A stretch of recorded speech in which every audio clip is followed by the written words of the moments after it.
Combien d'entre vous sentez la présence de Dieu? J'ai le grand honneur de prêcher cet après-midi et j'ai pas le choix, j'ai besoin d'être ouin et tranchant, parce que sinon on va s'endormir. Et c'est ok si vous endormissez, c'est pas un problème.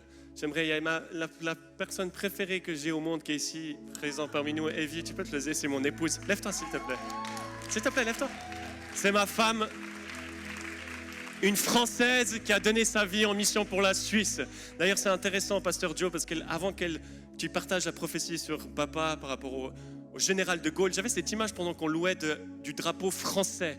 Et je sais que l'IMG, on a une influence sur la France, je sais qu'on a un appel pour cette nation, mais je sens qu'aujourd'hui, alors qu'on va vous envoyer, que la nation de France va recevoir une portion, parce que la France est appelée à se réveiller à la beauté du Christ.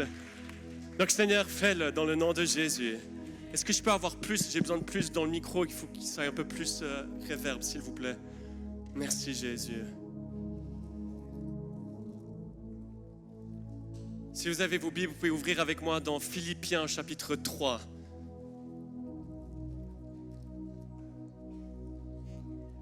Mais avant qu'on aille dans ce texte, j'aimerais vous partager cet après-midi le secret d'un des plus grands revivalistes qui ait jamais existé en dehors de Jésus.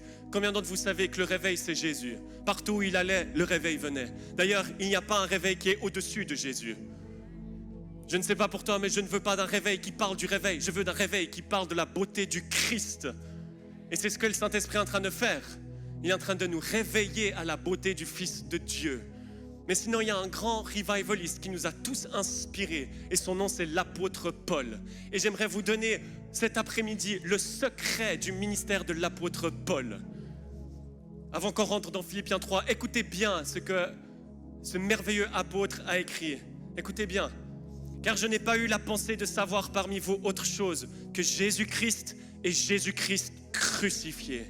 1 Corinthiens 2, verset 2.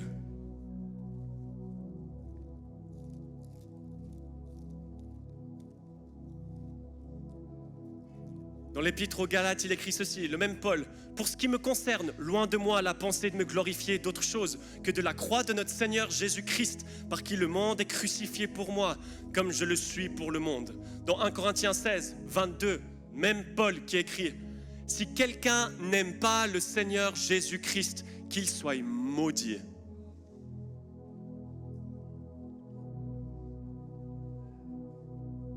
Et maintenant, lisons Philippiens 3. Je crois que c'est la portion d'écriture sur laquelle j'ai le plus prêché de toute ma vie.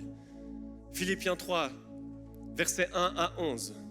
Au reste, mes frères, réjouissez-vous dans le Seigneur. Seigneur, je me réjouis en toi. Seigneur Jésus, ah oui, il y a les tribulations, c'est vrai, il y a la tempête. C'est vrai que je suis sorti de l'eau, Seigneur, et je suis un peu mouillé. Mais merci, Seigneur. Parce que je me réjouis en toi. Tu es la joie, Jésus. Et on veut se réjouir dans ton peuple.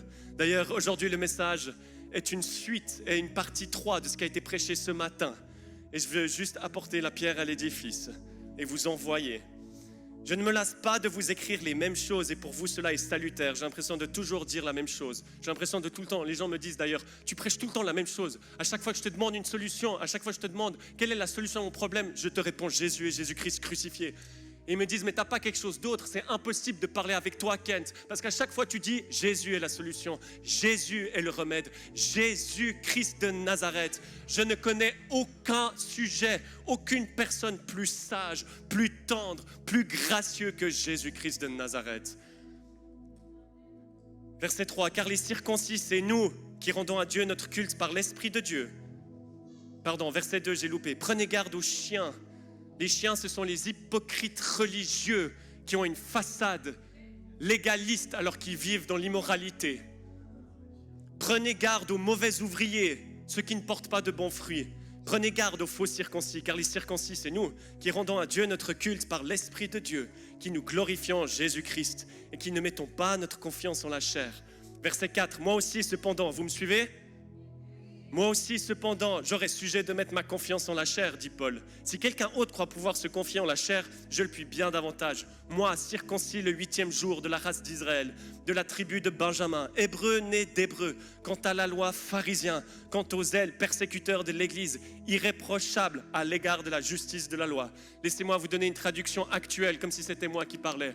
Moi, Ken Traxel, le fils de Jean-Luc Traxel, qui a pour maman spirituelle Heidi Baker, qui a reçu l'imposition des mains de Reinhard Bonke, qui est ami avec Pasteur Joe, ami avec Jérémy Potin. Tout ceci qui pourrait être un flex dans la vie chrétienne, tout ceci qui semble être le rêve de la vie chrétienne. Voilà ce que Paul dit à la suite. Verset 7. Mais ces choses qui étaient pour moi des gains, je les ai regardées comme une perte à cause de Christ. Et verset 8. Et même je regarde toutes choses comme une perte à cause de l'excellence de la connaissance de Jésus-Christ. Est-ce que je peux le relire? Je regarde toutes choses comme une perte à cause de l'excellence de la connaissance de Jésus-Christ mon Seigneur, pour lequel j'ai renoncé à tout. Et je les regarde comme de la boue afin de gagner Christ et d'être trouvé en lui, non avec ma justice, celle qui vient de la loi, mais avec celle qui s'obtient par la foi en Christ, la justice qui vient de Dieu par la foi. Verset 10. Afin de connaître le Christ et la puissance de sa résurrection et la communion de ses souffrances, en devenant conforme à lui dans sa mort pour parvenir, si je puis, à la résurrection des morts. Cet après-midi, j'aimerais vous parler à un endroit dans le Seigneur. C'est un endroit d'union, c'est un endroit d'amitié, c'est un endroit où nous sommes un avec Jésus-Christ de Nazareth.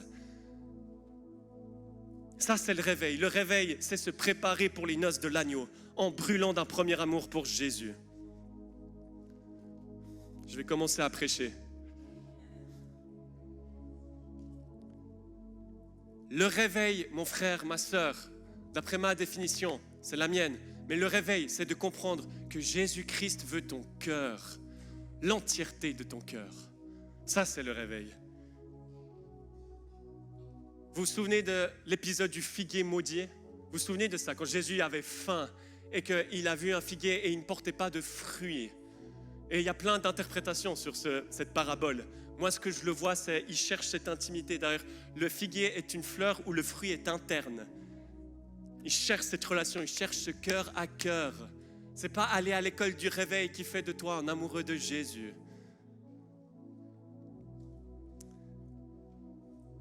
L'apôtre Paul, il a dit aussi dans 1 Corinthiens 13, « Si je livre mon corps aux flammes, si je n'ai pas d'amour, cela ne me sert à rien. » Est-ce que vous comprenez ce que je suis en train de dire? Si on n'a pas de l'amour pour Jésus, si on n'a pas de l'amour, ça ne nous sert à rien du tout. L'apôtre Paul dit, vous pouvez me prendre mon corps, m'attacher à un poteau, me mettre de l'huile, mettre du feu sur moi pour que je serve de flambeau devant Néron et devant ces païens. Mais si je ne le fais pas hors d'amour pour Jésus, ça ne sert à rien.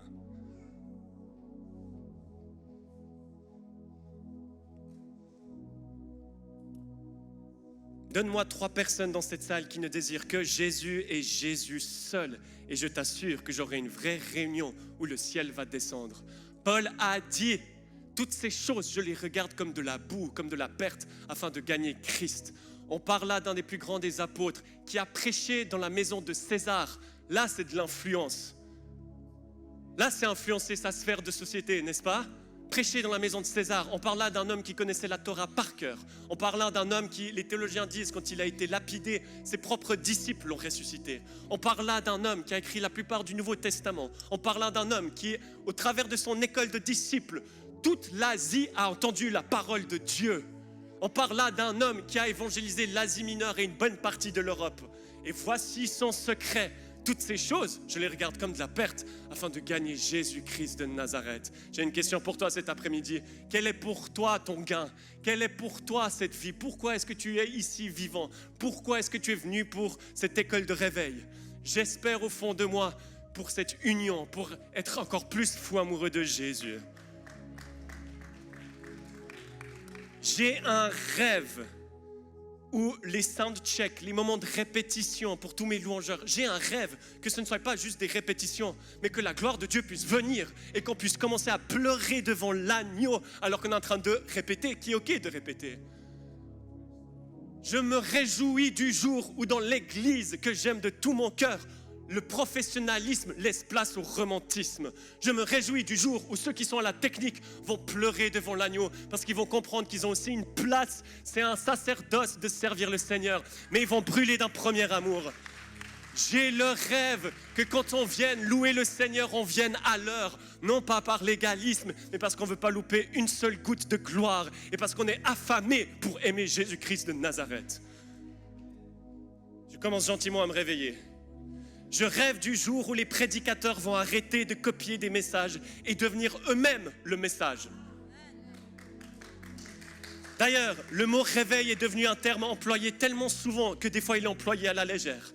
On remplit une salle et on dit c'est le réveil. Et je n'ai rien contre remplir une salle. Jésus-Christ aimait la foule, il avait compassion pour la foule. Jésus aimait autant la personne individuelle que la grande foule. Il n'a rien contre la grande foule. Mais on remplit des stades, on remplit des salles et on dit ça c'est le réveil. Avoir un réel Insta, comme elle a dit ma sœur Jo, qui fait le buzz et on considère cela comme la main de Dieu sur un ministère.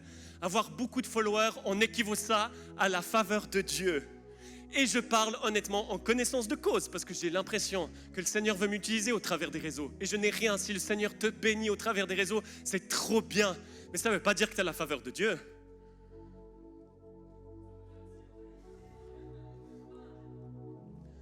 Absalom a voulu construire son propre royaume en recevant la faveur des hommes, mais pas la faveur de Dieu.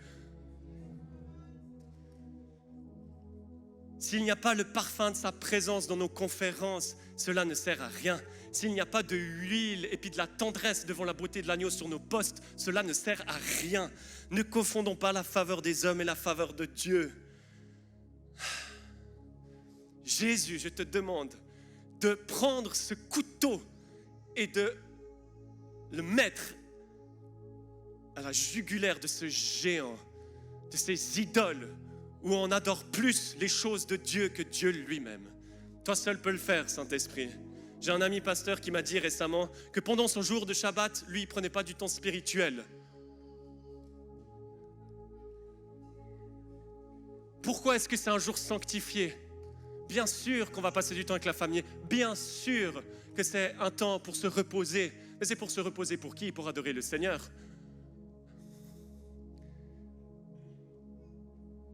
Je ne comprends pas forcément ce qu'on est en train de vivre des fois. Est-ce qu'on utilise le Saint-Esprit ? J'ai une question pour toi. Est-ce que le Saint-Esprit est ton meilleur ami ? Ou est-ce que tu l'utilises ? Une fois, le Seigneur m'a dit, Kent, tu veux le réveil ? Ou tu veux être le leader du réveil? Grosse différence. Est-ce que vous m'avez entendu?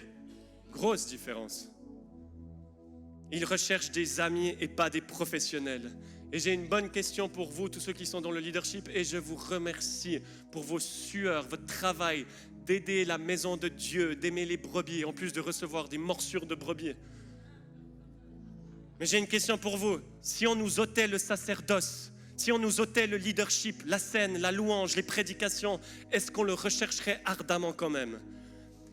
J'ai une analyse à vous faire et à vous suggérer. L'esprit d'Hérode est bien trop présent parmi nous. Vous vous souvenez de Hérode, alors que Ponce Pilate a compris qu'il faisait partie de la juridiction d'Hérode, il a envoyé devant Hérode. Et Hérode était là, je me réjouissais, je voulais te voir Jésus, fais un miracle pour nous, fais un miracle pour nous. Et l'esprit d'Hérode, plein de fois, est ici parmi nous. On invoque le nom de Jésus, mais Jésus n'est pas notre premier amour. Où on met le nom de Jésus dans les chants, on met le nom de Jésus dans les prédications, on met le nom de Jésus dans nos ministères, on met le nom de Jésus dans nos business, mais il n'est pas notre tout. Mon neveu est d'accord avec moi. Vous savez qu'un jour, écoutez-moi bien, un jour, Jésus va renvoyer la foule. Comme il le fait toujours. Et voilà la question que j'ai pour vous cet après-midi. Auras-tu une histoire personnelle avec Dieu, peu importe la fin de ta vie? Voilà la mission de mon message cet après-midi. J'aimerais vous fiancer à un seul époux, Jésus de Nazareth. Certains me disent, Kent, le lieu secret, c'est un truc à toi. Toi, tu es appelé au lieu secret. C'est vraiment ton truc à toi. Je ne comprends pas. Je ne comprends pas cette phrase. Je suis d'accord que pas tout le monde a la même grâce, mais je ne comprends pas. La personne que j'aime le plus au monde, j'ai envie de passer du temps avec elle. C'est une question d'amour. Je l'aime et je n'ai pas honte. Et je veux toujours passer du temps avec lui. Et j'aimerais vous dire ceci en amont. Et j'aimerais être très, très, très, très, très, très clair. Les gens, des fois, me disent, Kent, tu m'inspires par ton amour pour Jésus. Et ça me touche. Il n'y a rien de mieux que ça, honnêtement. C'est un grand honneur. Mais j'aimerais leur dire, vous n'avez aucune idée à quel point lui m'a aimé. Vous n'avez aucune idée à quel point il m'a pardonné. Vous n'avez aucune idée que c'est ses mains clouées, c'est ses pieds cloués, c'est son côté ouvert, c'est sa couronne d'épines qui fait que je l'aime aujourd'hui. Je ne suis rien. Je suis comme la prostituée dans Luc 7. J'ai été beaucoup pardonné, c'est pour ça que j'aime beaucoup. J'aimerais te poser la question, est-ce que tu te souviens de toutes ces addictions que le Seigneur t'a lavées? Il veut ton amour. C'est ça qu'il veut. Le Cantique des Cantiques nous dit que son amour vaut mieux que le vin. Son amour vaut mieux que la vie. C'est le temps d'être intoxiqué, ivre de l'amour de Jésus-Christ, qui est d'abord un amour qui surpasse toute connaissance. Est-ce que tu connais cet amour manifesté à Golgotha? Ça, c'est le réveil. Le réveil, mon frère, ma sœur, c'est quand le Saint-Esprit prend ce que Christ a fait à la croix et commence à marquer ton cœur. Et il tatoue la face de ton cœur avec la face du Fils de Dieu. J'ai une question pour vous. Est-ce que vous êtes plus amoureux du réveil ou de Jésus-Christ, qui est celui qui ne se dort jamais, il ne somnole jamais, celui qui veille sur Israël? Le réveil, c'est quand tu tombes fou amoureux de celui qui baptise dans le Saint-Esprit et le feu. Et son nom est Jésus. Est-il ton tout? D'ailleurs, quand Jésus a le cœur de ton cœur, il y a quelque chose de fantastique qui se passe. Quand Jésus est ton tout, les victoires te rapprochent de lui et les défaites te rapprochent de lui. Beaucoup de bénédictions, ça me donne envie de l'adorer et de le remercier. Beaucoup de tribulations, je n'ai qu'une seule personne vers qui me tourner. Jésus de Nazareth, l'homme de douleur, habitué aux souffrances. Récemment, j'ai expérimenté des tribulations, comme c'est promis pour tout le monde. Et à un moment donné, ça devenait vraiment dans ma tête tellement de condamnation, tellement de honte, tellement de pensées qui fusent, tellement de ces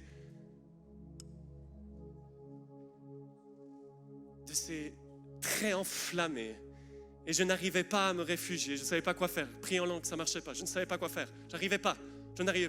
Et le seul endroit où j'ai réussi à trouver la paix, c'était à la croix. C'est le seul endroit où j'étais sécure. Je me mettais au pied de la croix. Et c'est là que j'étais en sécurité. Mes amis, nous n'allons jamais évoluer au-delà de la croix. Nous n'allons jamais passer à un état meilleur que celui de se trouver au pied de la croix. Je vous rappelle que c'est l'agneau immolé que nous allons adorer pour l'éternité. L'agneau égorgé qui est sur le trône. J'aimerais aussi vous rappeler que dans la Nouvelle Jérusalem, il n'y aura pas de lumière parce que l'agneau est sa lumière, l'agneau est son temple, l'agneau est la gloire de la Nouvelle Jérusalem. J'ai une question pour toi, est-ce que tu brûles pour cet agneau qui s'appelle Jésus? Et d'ailleurs, je ne suis pas en train de prêcher un Christ distant, je suis en train de prêcher un Christ qui est présent. Il est là au milieu de nous. Il est là, il est en train de passer comme quand il passait à Galilée, à Nazareth, et il attend quelqu'un qui va lui tirer le bord de son vêtement et dire « Touche-moi Jésus, ne passe pas à côté de moi, je veux te connaître. J'avoue que je brûle pour des choses qui sont vaines et mondaines, mais je veux brûler pour toi. » Aie miséricorde de nous Jésus.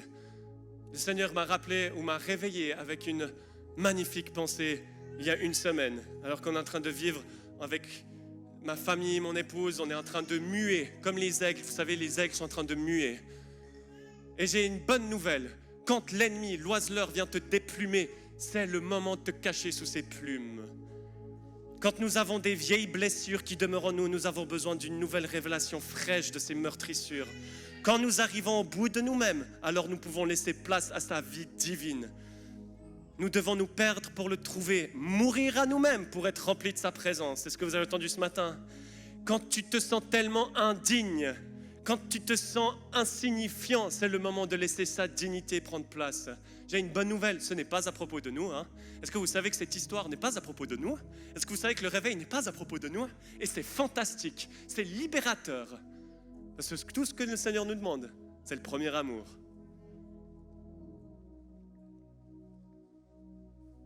Pour ce qui me concerne, loin de moi la pensée de me glorifier d'autre chose que de la croix de notre Seigneur Jésus-Christ, par qui le monde est crucifié pour moi, comme je le suis pour le monde. La parole de Dieu nous dit que Jésus est le désir des nations. Le désir des nations. J'ai une bonne nouvelle. La solution pour la France, ce n'est pas la politique.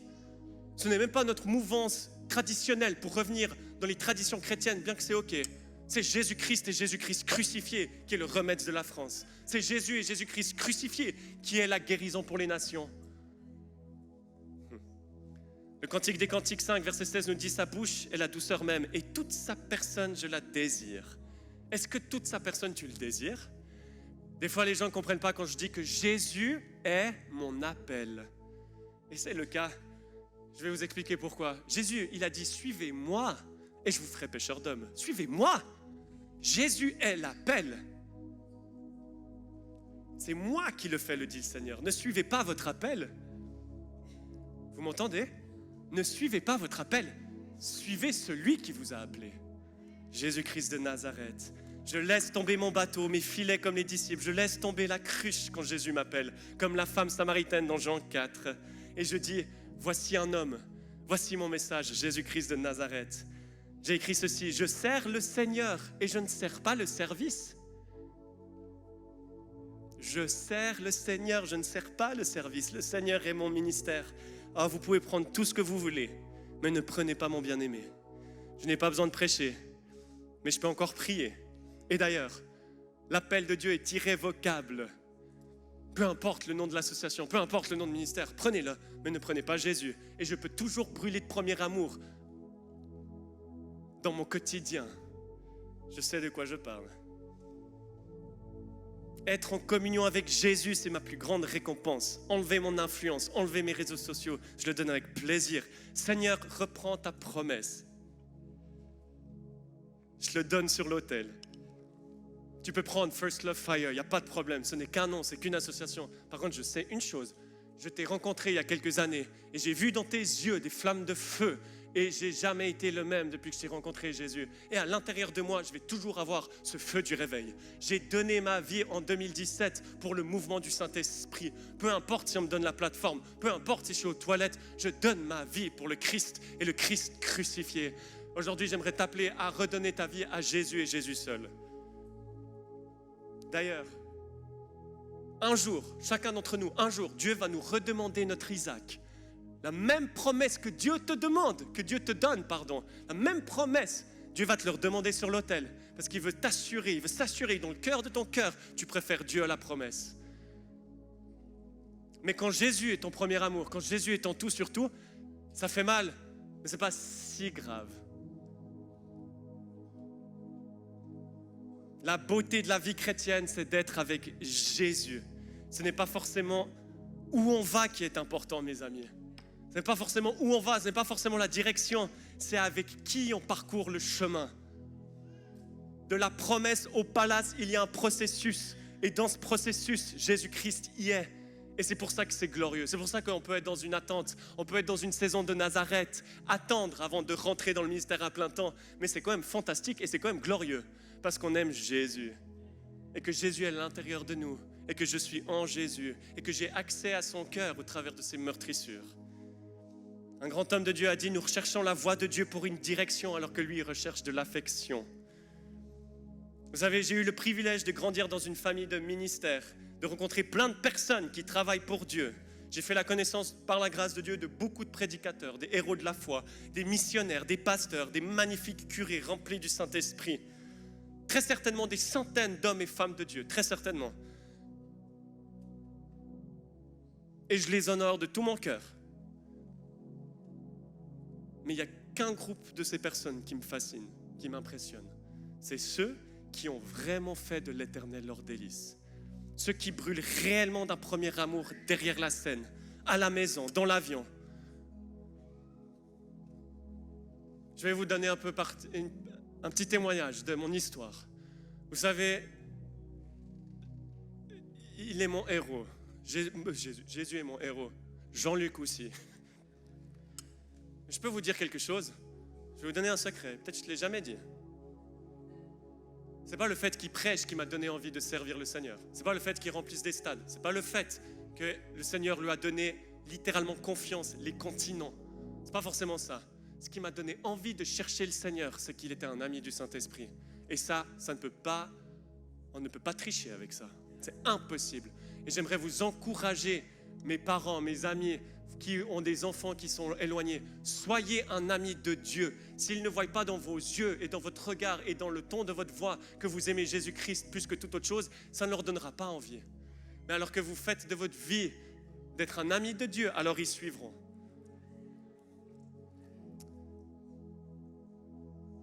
C'est ces personnes-là qui m'inspirent, c'est ces amis de Dieu, comme Enoch. Je pense à pasteur Claudio Fredzon, où sa fille, elle dit, Daniela, elle dit, quand j'étais petite, quand Claudio fermait la porte de sa chambre pour chercher le Seigneur, le Saint-Esprit remplissait toute la maison. Je suis ici pour appeler les nouveaux Claudio Fredzon.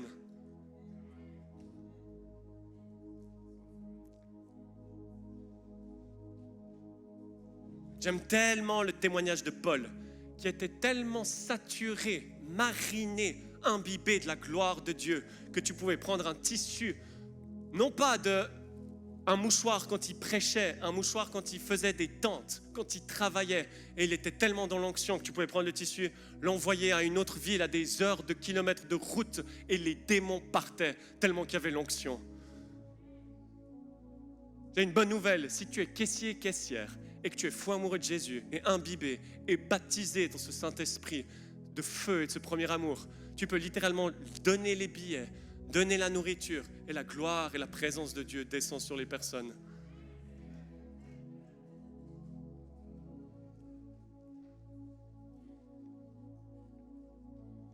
Les tissus étaient saturés car Paul était saturé. L'ombre de Pierre guérissait car il habitait sous l'ombre du Tout-Puissant.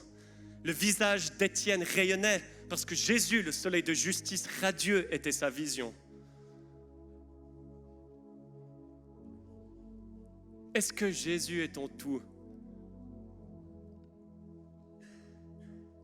Vous savez, je me pose souvent une question. Honnêtement, et j'aimerais vous inviter dans ce processus de questionnement. J'aimerais t'inviter à réfléchir le dernier jour de ta vie sur terre, le dernier. J'espère qu'il va durer jusqu'à 120 ans et que tu vas vivre une vie de bonheur, si le Seigneur ne revient pas d'ici là. Mais à quoi va ressembler ton dernier jour sur cette terre? J'aimerais vous dire ce que moi j'aimerais. Voilà le témoignage que j'aspire à avoir sur ma vie. J'aimerais qu'on puisse dire Kent était un homme qui était fou amoureux de Jésus. Kent aimait le Seigneur par-dessus tout. Kent était passionné par Christ crucifié. Kent aimait le Seigneur et Kent aimait sa femme. Kent avait un bon témoignage. Kent avait un couple solide. Est-ce que vous réfléchissez à ce jour où vous allez fermer les yeux et que vous allez rentrer dans les portes de la Nouvelle Jérusalem? Moi, je réfléchis, des fois je m'imagine même, par le Saint-Esprit, quand les anges viendront me chercher pour aller demeurer auprès du Seigneur. J'imagine ce merveilleux jour où je vais me trouver devant le trône de Dieu. Et je m'imagine justement ces anges venir me chercher et me dire « C'est toi, Kent, c'est toi, on a tellement entendu parler de toi. » Oh, je ne cherche pas forcément à être connu ici, je vous assure, mais j'ai envie d'être connu là-haut. Est-ce que tu veux être connu là-haut? Ça requiert de l'amitié, ça requiert une union, ça requiert un mariage, ça requiert la communion, la communication, l'association avec le Saint-Esprit. Imagine-toi devant l'agneau, devant l'ancien des jours, devant l'Esprit aux 7 facettes qui se trouve devant le trône.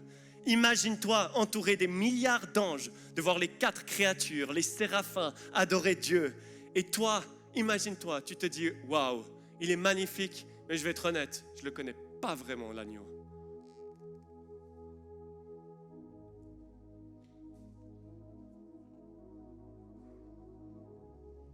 Et tu te dis, waouh, il est vraiment au-delà de ce que je pensais, bien plus beau de ce qu'on nous a dit. Mais malheureusement, j'ai employé les 90 ou 90 ans de ma vie à courir après des choses vaines. Et je ne l'ai pas connu, et je ne suis pas connu de lui. Combien d'entre vous savez que Dieu est omniscient, il connaît toutes choses? Mais si je vous demande là, qui c'est qui connaît Emmanuel Macron?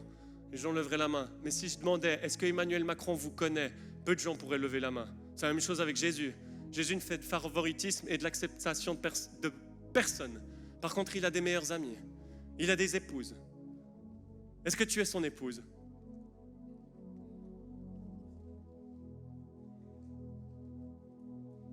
La proximité avec Dieu. Je suis ici pour vous soumettre que ma proximité et mon obéissance au Seigneur ici sur terre, écoutez-moi bien, va déterminer ma proximité et ma récompense là-haut. Je le redis, ma proximité et mon obéissance au Seigneur ici sur terre. Les amis, le temps court. Moïse nous a dit dans le psaume 90, 90 pour mes amis français, de bien calculer, aide-nous à bien calculer nos jours afin que nous puissions appliquer notre cœur à la sagesse. Paul nous dit dans Éphésiens de racheter les jours. Et ma proximité et mon obéissance au Seigneur ici sur terre va déterminer ma proximité avec lui dans les âges à venir. Je ne peux penser à la nuée de témoins.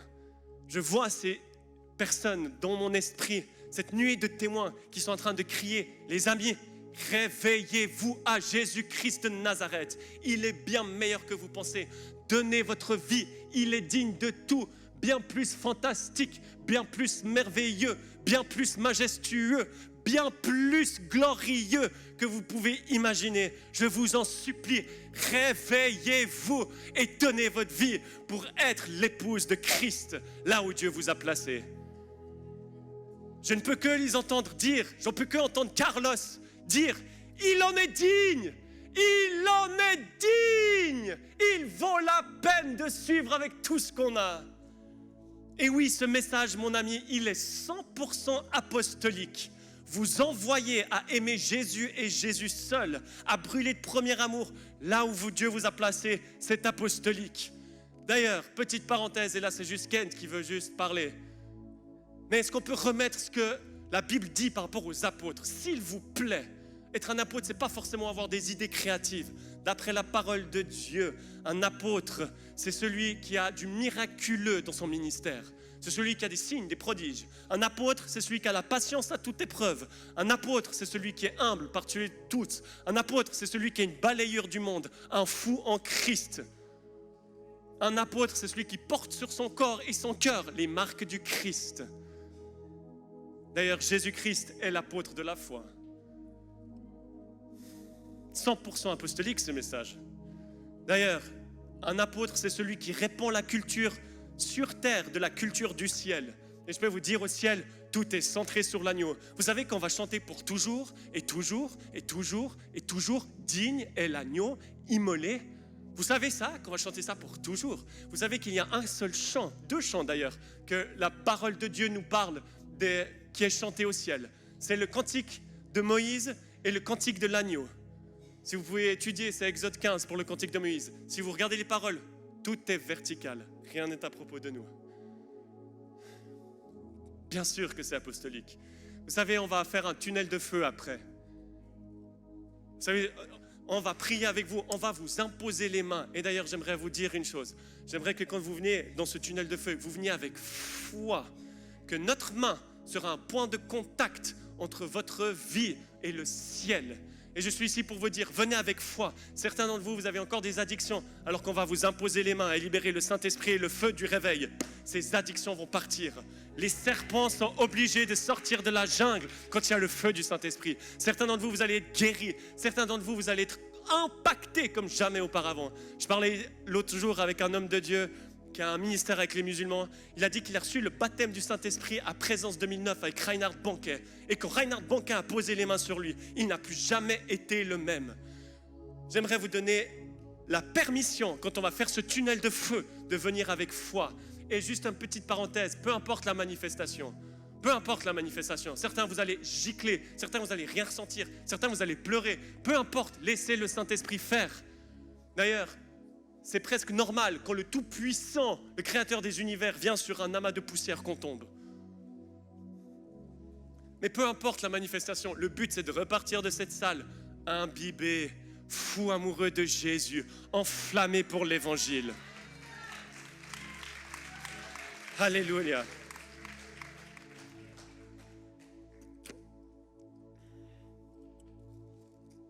Est-ce que je peux demander à l'équipe de louange de venir? Merci infiniment les amis. Dire que c'est la dernière fois que je vais pouvoir dire ça à l'école de réveil à Oron. Ce tunnel de feu va être fantastique, mais j'aimerais te dire quelque chose. Si tu sors de ce tunnel de feu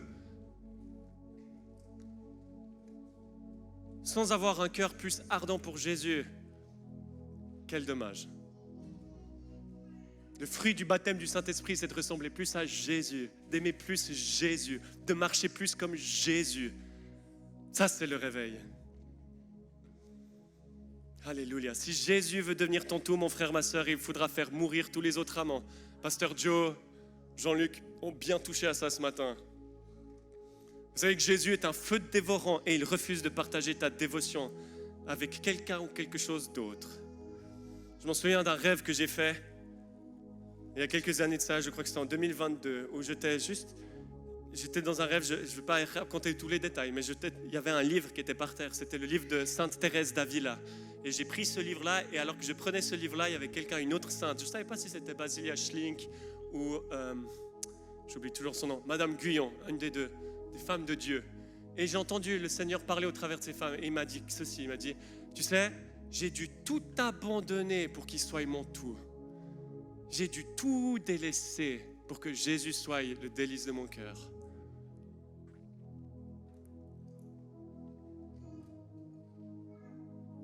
Comme dirait un ami et un homme de Dieu, c'est le bois mort qui brûle le mieux. Le bois vivant crée de la fumée. C'est pas moi. J'ai une question pour toi, mon frère, ma soeur. Peu importe où le Seigneur t'a appelé, businessman, pasteur, curé, leader d'un groupe de jeunes, à la louange, peu importe, garagiste, mère au foyer. J'aimerais juste dire, moi je crois de tout mon cœur que le Seigneur est en train de lever des Catherine Kuhlman, des Amy Semple McPherson, des Basilia Schlink, des Maria Woodworth Eder. Je suis 100% d'accord avec ça. Regardez Pasteur Joe, comme le Seigneur l'utilise puissamment. Ceci étant dit, j'aimerais aussi dire que le Seigneur est en train de lever des mères au foyer remplis de feu et qui vont lever des John et Charles Wesley. La maman de John et Charles Wesley, qui était... Charles et John Wesley, eux qui ont créé le mouvement du méthodisme, qui étaient des vrais revivalistes, qui ont impacté la Grande-Bretagne, impacté les États-Unis, il me semble. Charles Wesley, il a dit ceci, il a dit « J'ai appris du christianisme plus de ma maman que de tous les théologiens anglais ».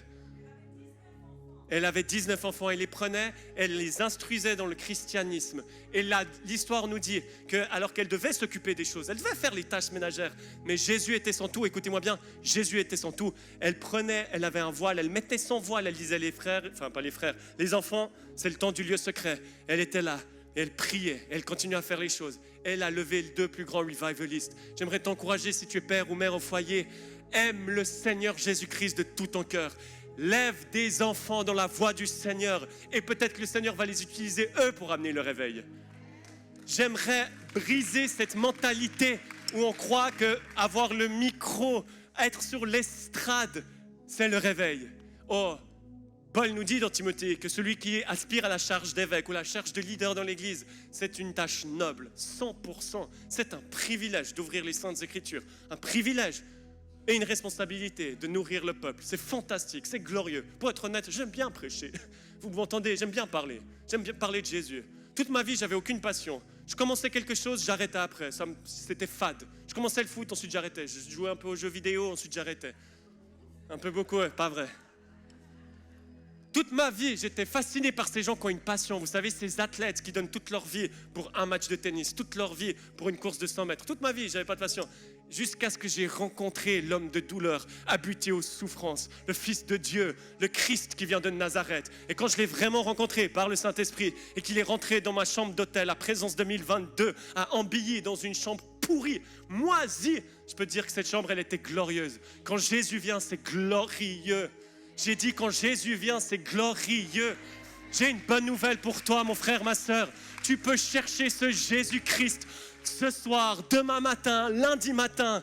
Si à la fin de cette école de réveil, tu n'as pas faim et soif pour fermer la porte de ta chambre et chercher l'agneau avec un cœur affamé et dire « Seigneur Jésus, je ne comprends pas tout ce qui s'est passé, mais je sais une chose, j'ai besoin de toi, manifeste-toi à moi, apprends-moi à prier, j'aimerais te chercher, j'aimerais te trouver, pardonne-moi d'avoir aimé des choses au-dessus de toi, pardonne-moi d'avoir été une prostituée. » Parce que j'aimerais te dire quelque chose, d'après le livre d'Osée, Jésus-Christ, l'Éternel, le Seigneur, plus quelque chose, c'est une prostitution.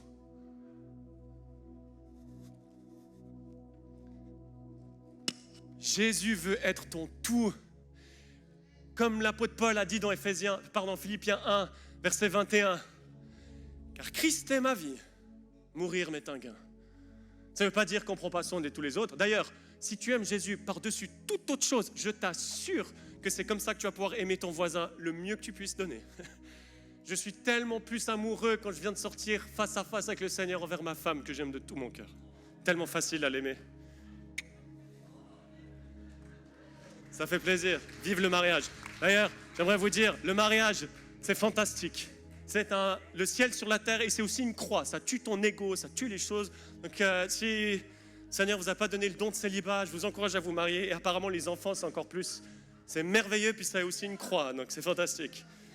Bref, merci Jésus. Laissez-moi lire ce verset. Ensuite, on va adorer le Seigneur. Ça vous va ? J'aimerais vous donner la permission, école de réveil. Si peut-être c'est la première fois que vous êtes là, peu importe, où vous nous regardez en live, j'aimerais vous donner la permission, peu importe qui c'est qui est en train d'entendre le son de ma voix, d'être un ami de Jésus-Christ. Ça, c'est le succès.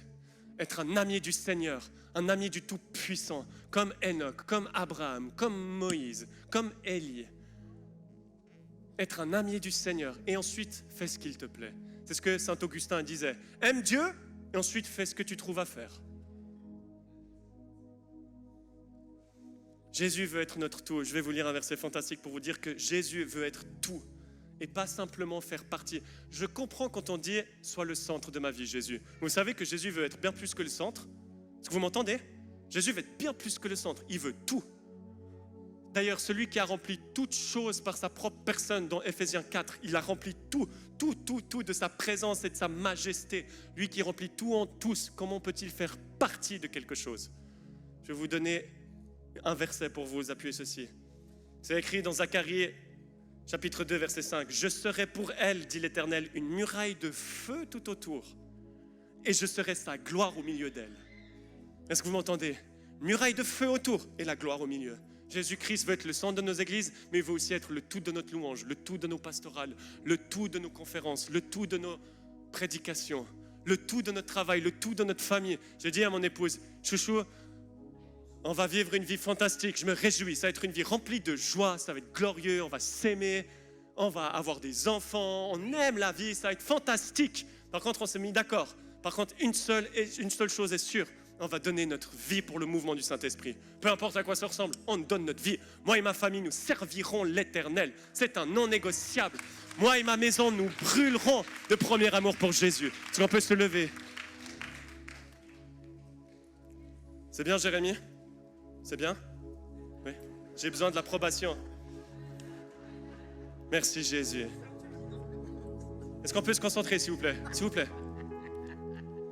Il y a un magnifique, on va prendre ce merveilleux chant, Digne est l'agneau. Tu peux le chanter avec cet esprit de réveil. Je ne vais pas faire un appel. Le Seigneur voit le cœur de chacun d'entre nous. Et j'aimerais vous dire que Jésus-Christ, le réveil qui va balayer l'Europe, sera un réveil de premier amour à Jésus-Christ de Nazareth. Le Saint-Esprit, écoutez-moi bien, je sens l'onction. Le Saint-Esprit est en train de venir dans l'Église, en train de purifier l'Église. C'est ça le feu du réveil. C'est un feu qui soustrait, pas un feu qui ajoute. Tout ce qui ne ressemble pas au Fils de Dieu, au Fils de l'homme, est en train de brûler, d'être torché par le feu du Saint-Esprit.